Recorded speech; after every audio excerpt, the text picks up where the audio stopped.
Hey, everybody. Welcome on into this edition of Warchant TV. I'm Aslan Hunjavandi, joined by founder and administrator of Warchant.com, Gene Williams. He has made Warchant.com the ultimate Seminoles sports source. Use that promo code at the bottom to subscribe. Also, bottom right corner of the screen, you can subscribe to our YouTube page, get your updates for all these videos that we drop, whether it's previews, whether it's recruitment commitments, all the good stuff. It's all available here on our YouTube channel, Warchant.com as well. Hit that thumbs up as well. We're getting close. It's the week before spring football starts, Gene. We're looking at all the positions, previewing them.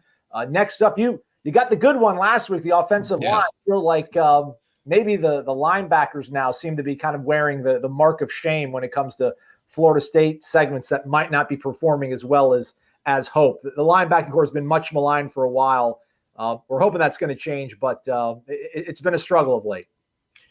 Yeah, there was no way to possibly get a good position on defense. I don't think there was one you could say, oh, that's a pretty good one. No, it's pretty rough across the board. And, it was one of the worst we've seen when you go by all the numbers, the total defense, everything else. I mean, just specifically for the linebackers, they gave about 200 yards a game.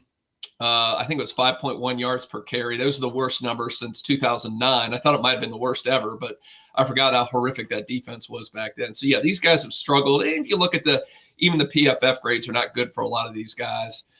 So, yeah, there are a lot of struggles. And the other thing I would look at, too, not only was the run defense bad, the coverage by these guys were even worse. And I was kind of curious. The coverage grades are bad. But I went back and looked, thanks to our friends at PFF. They talk about number of targets, number of catches.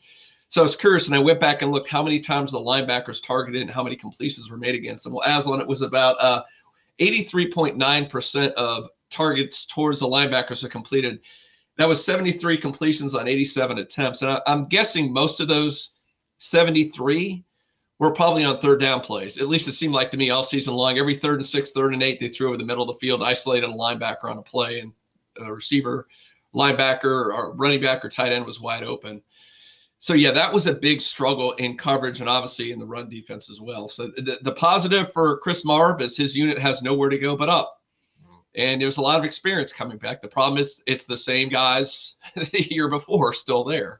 Yeah, you're looking at those. It was hit and miss because you look at guys like Amari Gaynor actually had pretty good numbers. Led the team in tackles, had pretty good grades overall.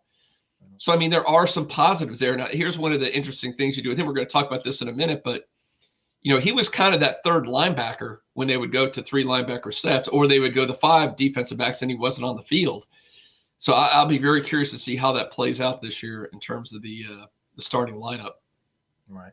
Well, I guess, obviously you want bodies out there to help you. There's a whole bunch of guys that are returning at that position, but I guess to your point, these are a lot of the guys that were part of, I guess, the problems, quote unquote. I mean, when you look at the returning players, I guess absent maybe Amari Gaynor, who do you think will help out? Because again, I mean, they're going to transition to what we think is going to be a 4-2-5 largely, so they're not going to have to lean on them all that much. But who's, I guess, of this list seems to be the next best thing next to Amari Gaynor? We got to think Emmett Rice, right? I mean, the guy, he's got 18 career starts. I mean, he wasn't bad. I think he graded out it was a little above 60, which, by PFF standards, that's average. And right now you take average at linebacker. Now, I will say he struggled a little bit with consistency and also what I mentioned earlier, not great in pass coverage. So, I mean, he needs to improve on that. But I've seen out of Emmett the last couple of years, you've seen a real slow, steady improvement. And you got to hope now a whole year, because he's been bounced around with different systems, a whole year in a system in a non-pandemic year, he can be that leader. He can kind of be that consistent guy for one of your 2 linebacker spots. So you got to think he's really the leading candidate to be one of your full-time starters, because he started every game but one last year. And I think the bigger question is who starts that other, after Emmett Rice. You can see, solid across the board. Not bad. They're decent tackling grades, not great coverage grades. You see the improvement. Now, the first 3 years, he was not a full-time starter. And he went up to 64. That's a pretty good grade. Coverage grade, not great. But look at the tackling, how much that improved from 19 to 20. So that's solid. I'm seeing some improvement there. So I like what he brings to the table. And then, like I mentioned earlier, I think they got to find a way to get Amari Gaynor as one of those 2 guys. I mean, they started Steven Dix. Man, I love his toughness. I love everything about the kid. But, man, he just when you look at those, I don't know if you can pull up those PFF grades. And I hate to almost do it to the kid because it's kind of unfair. He was a freshman.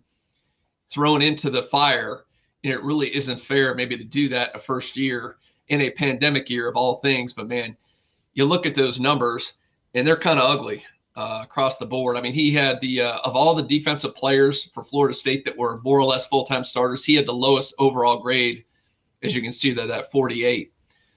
That's not pretty, but again, you'd like to think now that he gets a full year, he knows the system, he would come back a much better player. But to me, it's really kind of a battle between, Steven Dix for that second one, Amari Gaynor, DJ Lundy is another guy. We didn't get to see a whole lot of him last year, but he started getting more and more playing time and had a really good game against Duke. We saw the first time he got some extended reps and showed some flashes. So it's going to be exciting to see what he can bring to the table. And of course, you're going to still run some 3 linebacker sets. So they've got to have that set up too. But I mean, those guys, there's some other guys in there. Jaleel McRae, we thought was going to be something a couple of years ago, and then he kind of fell off the map. The Kalen Brooks is still in there. You've got some younger guys in there too, Jalen McCluster, guys like that. So it's going to be an interesting position to watch. So to me, it's really Emmett Rice, Amari Gaynor, Dix, and Lundy. I think are going to be the 4 guys who are going to be relied upon the most this year. There you go. And again, if they're going to be running a 4-2-5, that seems to be enough numbers to figure out two guys to kind of hold down the fort. And you would hope Emmett Rice, 6-year guy, Amari Gaynor going into a money year draft eligible season. We'll see some sort of growth from him. And then to your point again, DJ Lundy, Steven Dix, true freshman, nowhere to go but up for them. So definitely some room for improvement on the linebacking core and some glimpses and hope for that segment as we approach ever closer to spring football, which begins March 10th. Warchant.com will have you covered the entire way there. We might even have some interviews later on this week previewing it from the head football coach and some of the coordinators. So do stay connected to Warchant.com, the ultimate Seminole sports source. Gene, thanks for the time and knowledge. Thank you much, Aslan.